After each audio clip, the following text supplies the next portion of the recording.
Hello students, welcome back. आज हम भोली जो कि आरबीएसई में 10th में चलता है उसका पार्ट 2 पढ़ने वाले हैं। इससे पहले हमने पार्ट 1 पढ़ा और हमने देखा कि एक गांव की छोटी सी सीधी सादी सी भोली वाली सी लड़की किस तरह से डरते हुए स्कूल जाती है और एक डरी हुई सी लड़की जिसको एक टीचर मिलती है और वो उसके मन में एक आशा जगाती है कि नहीं, तुम्हारी जो कमियां हैं, तुम्हारी जो ये हकलानी की जो समस्या है उसको मैं दूर कर दूंगी, तुम रोज स्कूल आओ। अब भोली स्कूल जाने लगती है। अब उसके जीवन में शिक्षा से क्या क्या परिवर्तन आते हैं, आइए आज उसकी कहानी को हम आगे बढ़ाते हैं। पहले पॉइंट हमने लिखा है, days passed and turn into years. समय बीतता चला गया, भोली रोज विद्यालय जाने लगी और अपनी पढ़ाई करने लगी। समय बीतते हुए देर नहीं लगती है और जो दिन थे वो वर्षों में बदलने लगे। भोली अब बड़ी हो चुकी थी। जो गांव में चेंजेस आए थे वो क्या क्या थे? Small village turn into a small town. जो एक छोटा सा गांव था वह अब एक छोटे से कस्बे में बदल गया था। गांव में एक विकास का काम हुआ और अब वो गांव ना रह करके एक स्मॉल टाउन बन गया था। कई सारे वहां पर चेंजेस हुए थे। वो चेंजेस क्या हैं? प्राइमरी स्कूल हाई स्कूल में बदल गया था। जिस स्कूल में भोली ने दाखिला लिया था, इनिशियल स्टेज पर वो प्राइमरी स्कूल था, लेकिन अब वो एक हाई स्कूल हो गया था। Cinema was under a tin shed. वहां पर एक सिनेमा भी खुल गया था एक टीन शेड के नीचे। गांव वाले अब अपना मनोरंजन वहां पर जाकर कर लिया करते थे। कॉटन जिनिंग मिल, जैसा कि हमने आपको बताया, स्मॉल टाउन वो बन चुका था, तो वहां पर एक कॉटन जिनिंग मिल भी स्थापित हो चुकी थी। वहां लोगों को रोजगार मिलने लगा था। साथ ही mail train began to stop. जो वहां का एक रेलवे स्टेशन था, कोई समय में गांव होने की वजह से वहां ट्रेन नहीं रुकती थी, लेकिन अब वह टाउन बन चुका था और वहां पर एक डाक जो ट्रेन थी, जहां पर जो लेटर्स वगैरह उनका आदान प्रदान होता है, वह ट्रेन अब उस गांव में रुकने लगी थी। साथ ही अब काफी वहां का एक जो भौतिक स्वरूप था वो बदल गया। भोली अब बड़ी हो चुकी थी, इसलिए रामलाल को, जो कि हमने आपको पहले पार्ट में बताया था कि रामलाल अक्सर करके अपनी बेटी की शादी के बारे में चिंतित रहता था। और इसी समय रामलाल को एक प्रपोजल मिला था। पास ही के एक गांव में विशंबरनाथ नाम का एक व्यक्ति था, जो कि एक धनी व्यापारी था, एक किराने का व्यापारी था। उससे शादी करने का प्रस्ताव, यानी कि विशंबरनाथ की शादी भोली से हो, ऐसा प्रस्ताव रामलाल को मिला था। रामलाल अपनी बेटी के इस शादी के प्रस्ताव पर अपनी पत्नी से चर्चा कर रहा था। Ramlal talk with her wife. एक दिन वह अपनी पत्नी से बोलता है कि फिर तुमने क्या विचार किया, जो हमारे पास भोली के लिए जो रिश्ता आया है, तुम उसके बारे में क्या सोचती हो? तो जो रामलाल की पत्नी है वो क्या बोलती है, अरे ये तो बहुत अच्छा रिश्ता है, इसमें मना करने वाली कौन सी बात है, तुरंत तुम हाँ कर दो। लेकिन रामलाल उस शादी के लिए तैयार नहीं थे। कारण क्या था कि विशंबरनाथ और रिच ग्रोसर, इसमें कोई शक नहीं है कि वो एक रिच ग्रोसर था, एक किराने का अच्छा धनी व्यापारी था, लेकिन ही वॉज नॉट यंग। एक वो जवान व्यक्ति नहीं था, उसकी जो उम्र थी वो रामलाल जी के बराबर थी और वो लैंड थोड़ा सा लंगड़ा करके चलता था। साथ ही विडोवर, यहां पर हमने लिखा है विडोवर, इसका मतलब है एक शादी उसकी पहले हो चुकी थी और पहली पत्नी उसकी उसकी डेथ हो चुकी थी और अब उसकी शादी सेकंड वाली मैरिज होने वाली थी भोली के साथ में। तो रामलाल जी के लिए ये प्रस्ताव को एक्सेप्ट करना थोड़ा मुश्किल हो रहा था और वो अपनी पत्नी से कह रहे थे कि मैं अपनी बेटी को अपने बराबर की उम्र के व्यक्ति को कैसे दे दूं। लेकिन रामलाल की पत्नी इस बात को मानने के लिए तैयार नहीं थी कि अरे पुरुषों में कौन सी उम्र का ख्याल किया जाता है, जो रिश्ता आया है वो कर दो। और ये तो बहुत अच्छी बात है कि उनको भोले की इस हकलानी की समस्या और उसके कुरूप होने के बारे में भी कोई जानकारी नहीं है और फिर वो कोई दहेज भी तो नहीं मांग रहा है। ये सारी बातें वो अपने पति से बोलती है, उनको कन्विंस करने की कोशिश करती है। रामलाल के पास अब कोई दूसरा रास्ता भी नहीं है, क्योंकि उनको लगता है कि हाँ, भोली से शादी और दूसरा कोई कर भी कैसे सकता है। इन सब कारणों की वजह से भोली के लिए ये जो शादी का रिश्ता था, जो विशंबरनाथ के साथ होने वाली थी, ये एक्सेप्ट कर लिया गया। यहां हमने आपको यही बताया है वाइफ ऑफ रामलाल एक्सप्लेनेशन। जो रामलाल की पत्नी है वो कई सारे एक्सप्लेनेशन देती है।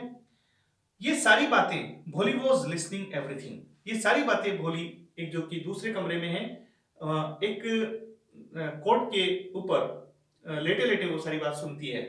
उसको काफी बड़ा दुख होता है कि देखिए, आज मैं सुंदर नहीं हूं और कुछ मेरी कमियों की वजह से मुझे एक ऐसे व्यक्ति को दिया जा रहा है, लेकिन फिर भी भोली अपने पिता की इज्जत को रखने के लिए बिल्कुल भी इसमें कोई उनके खिलाफ नहीं जाती है, कोई अगेंस्ट में उनके नहीं जाती है और वो ये रिश्ता स्वीकार कर लेती है। मैरिज वॉज फिक्स्ड, शादी तय हो जाती है और तय तिथि पर, तय तारीख पर विशंबरनाथ एक बड़ा सा अपना जलसे के रूप में एक बारात को लेकर के रामलाल के घर पर आ जाता है। बैंड की धुनियां बज रही हैं, बैंड जो कि एक वहां का एक प्रचलित फिल्मी गीत उसके ऊपर बजा रहे हैं और बड़े शानो शौकत के साथ, क्योंकि वो रिच है इसलिए बहुत एक बड़े लवाजमे के साथ, एक बड़े दल के साथ वो रामलाल के चौखट पर शादी करने के लिए आ जाता है। यहां है विशंबरनाथ टुक ए ग्रैंड प्रोसेशन, एक बड़े बारात के साथ, एक बड़े भारी भरकम लवाजमे के साथ में वो आता है। Ramlal was happy to see glamour. जब रामलाल इस बारात की शान और शौकत को देखता है तो बड़ा खुश होता है कि देखो, मैंने कभी सोचा भी नहीं था कि मेरी बेटी के लिए इस तरह से रिश्ता तय हो जाएगा। देखो कितने बड़े परिवार में जा रही है, कितने धनी हैं उसके परिवार वाले, उसका पति। भोली सिस्टर्स वर एनवायस। यहां देखिए, जो भोली की बहनें हैं, बाकी की जो 3 बहनें हैं, वो भी उसके प्रति थोड़ी ईर्ष्यालु हो गई है कि देखो, भोली ना तो शक्ल की ना सूरत की, और उसको देखो परिवार कितना अच्छा मिला है, कितने पैसे वाले घर में जा रही है। तो यहां पर जो उसकी बहनें हैं वही उसके प्रति थोड़ा सा ईर्ष्या व्यक्त कर रही हैं।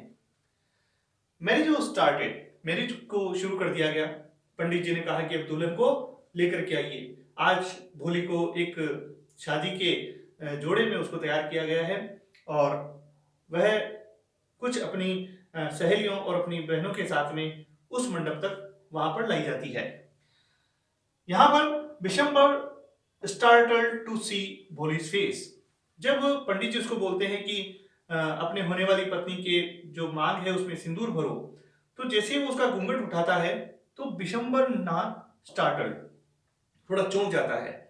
उसको लगता है कि अरे, मेरी शादी ऐसी भद्दी लड़की से कैसे हो रही है, ये तो थोड़ी सी दिखने में कुरूप है, क्योंकि उसके चेहरे पर चेचक के दाग थे। यहां पर रिफ्यूज टू मैरी, यहां पर विशंबर तुरंत अपने उस पंडित जी के कान में तुरंत बोलता है कि ये मैं शादी नहीं करने वाला हूं, क्योंकि लड़की इतनी सुंदर नहीं है। हालांकि जो पंडित है वो उसको बताते हैं कि देखो, तुम ये शादी एक्सेप्ट कर लो, क्योंकि तुम भी कोई युवा नहीं हो, तुम जवान नहीं हो, तुम्हारी भी एक उम्र हो चुकी है और फिर तुम्हारी ये पहली शादी भी नहीं है। लेकिन वह अपने फैसले पर अड़िग रहता है और बोलता है कि नहीं, मुझे ये शादी नहीं करनी है, और अगर मैं शादी को एक्सेप्ट करता हूं तो मुझे डिमांड है, मुझे 5,000 रुपए दहेज के रूप में चाहिए। यहां पर विशंबर डिमांड, यहां पर विशंबर एक डिमांड रखता है जो कि बहुत बड़ी रकम होती है रामलाल के लिए, 5,000 रुपए दहेज के रूप में। यहां रामलाल लेमेंटेशन, रामलाल का विलाप होता है। रामलाल काफी दुखी होता है क्योंकि रामलाल का एक बहुत अपने गांव में उनकी उसका उसका महत्व है, उसकी मान मर्यादा है, इज्जत है। तो वह बोलता है कि अगर तुम इस बारात को वापस ले जाओगे तो मेरा मैं कहीं मुंह दिखाने लायक नहीं रहूंगा, तुम इस बारात को वापस मत लेकर के जाओ। वो काफी गिड़गिड़ाता है। तो विशंबरनाथ उसको वापस ये बोलता है कि अगर मैं ये बारात तुम अगर वापस नहीं भेजना चाहते हो तो 5,000 रुपए मुझे दहेज के रूप में ला करके दो। यहां काफी दुखी होकर के, यहां तक कि वो अपनी पगड़ी को भी विशंबर के पैरों में रख देता है, लेकिन उसको कोई फर्क नहीं पड़ता। काफी दुखी होकर के अंततः at last brought money, Ramlal अंदर जाकर के नोटों की गिड्डी लेकर के आता है, उनको गिनता है और उनके सामने उनको रखता है कि ये आपके 5,000 रुपए लो। लेकिन वापस बारात को मत लौटा लो। Bishambar was happy on his victory. यहां बिशंबर अपने मन ही मन में खुश हो रहा है, जैसे एक जुआरी जुआ जीतने पर खुश होता है, उस तरह से आज बिशंबर भी बहुत खुश है कि आज उसने एक दांव खेला और वो उसमें जीत गया।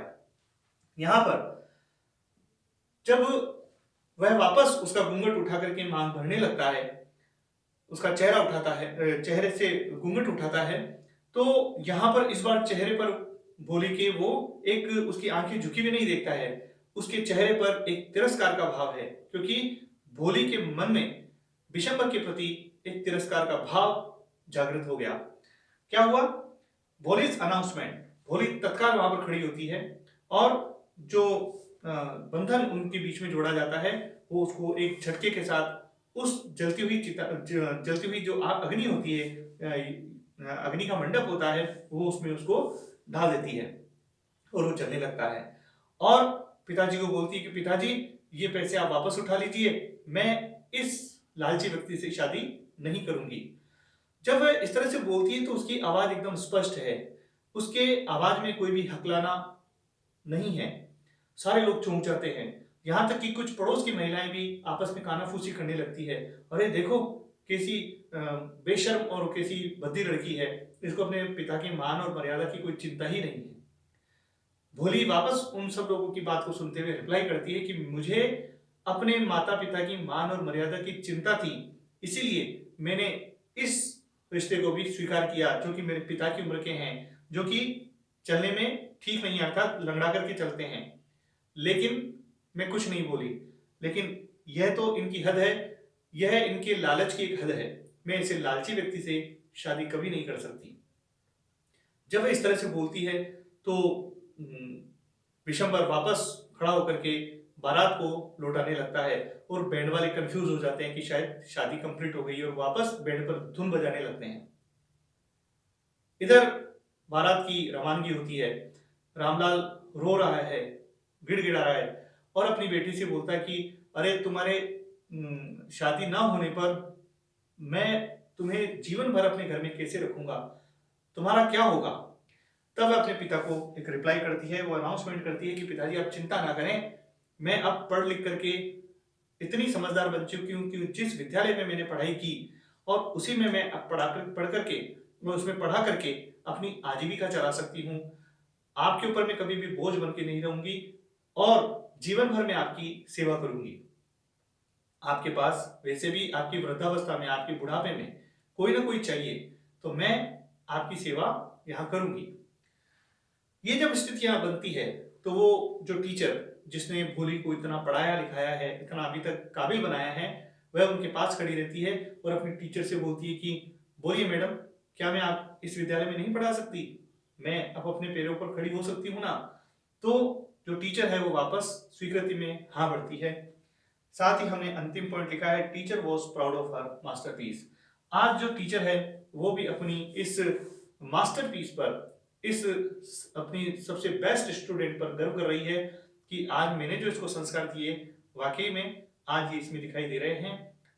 आज भोली केवल भोली नहीं रही है, आज वो एक वापस सुलेखा बन चुकी है।